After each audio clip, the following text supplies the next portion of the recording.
गलज्जल प्रवाह पावितस्थले कलेवलंब्य लंबितां भुजंगतुंगमालिकांतमट्टम। श्री केदारनाथ धाम इन दिनों बाबा केदार के भक्तों के जयघोष से गुंजायमान है।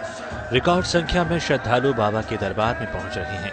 एक तरफ केदार धाम के दर्शन का सौभाग्य भक्तों को मिल रहा है, तो दूसरी ओर केदारनाथ में हुए पुनर्विकास कार्यों को लेकर वो खुश भी हैं।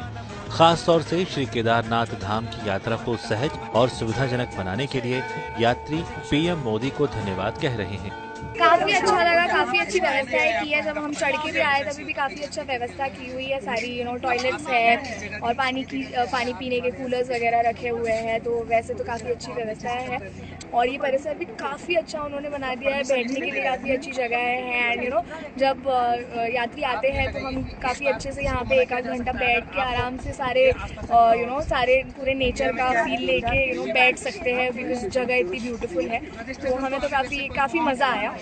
तो हम मोदी जी को स्पेशली इसके लिए थैंक्स बोलना चाहेंगे कि इतना सारा इतनी अच्छी व्यवस्था है और इतना अच्छा डेवलपमेंट कर रहे हैं वो यहाँ। मैं यूपी सहारनपुर से आई हूँ और मैं मोदी जी को थैंक यू बोलना चाहूँगी कि उन्होंने बहुत ज़्यादा डेवलप करा है कि अब यहाँ पर कोई भी लोग आ सकते हैं, आराम से दर्शन कर सकते हैं। बहुत सारी चीज़ें डेवलप भी हुई हैं और ये बहुत अच्छा है कि हर कोई यहाँ पर आराम से दर्शन कर सकता है। साल 2013 में आई आपदा के बाद शायद ही किसी को भरोसा था कि केदारनाथ धाम का इस तरह विकास भी हो सकता है। पीएम मोदी ने केदारनाथ धाम के पुनर्विकास का सिर्फ विजन ही नहीं दिया, बल्कि ये सुनिश्चित भी किया कि सभी काम तय समय पर ही पूरे हों। बात चाहे मंदिर परिसर के विकास की हो या वहां तक पहुंचने के रास्तों की। शंकराचार्य जी की समाधि को एक बार फिर और अधिक दिव्य स्वरूप में स्थापित करना हो या फिर सरस्वती तट पर घाट का निर्माण, मंदाकिनी पर बना पुल हो या फिर बाढ़ से सुरक्षा के लिए निर्माण कार्य, यात्री सेवाओं और सुविधाओं से जुड़ी पहल जमीन पर उतर चुकी है। प्रधानमंत्री मोदी जी ने जो यहाँ पर पुनर्निर्माण के कार्य करवा रहे हैं, बहुत ही काबिले तारीफ काम किया है। और यात्री आप कह सकते हैं कि एकदम भगवान श्री केदारनाथ के 500 मीटर दूर से ही दर्शन कर सकते हैं। और जो रैंप बनाया है, जो यहाँ पर सीढ़ियाँ बनाई है, वो बहुत ही बढ़िया तरीके से है और उस पर चलना इतना आसान है कि कोई भीड़ भाड़ नहीं होती। और जब आप केदारनाथ मंदिर में पहुँचते हैं तो आपको एहसास होता है कि वाह, बहुत ही बढ़िया काम किया है हमारे मोदी ने। क्योंकि जो केदारनाथ मंदिर का जो परिसर है, वहाँ पर जब शाम को आरती होती है तो वहाँ पर हजारों लोग एक साथ खड़े होकर आरती का आनंद ले सकते हैं। I'm coming from the USA, from California, for the darshan in Kedar.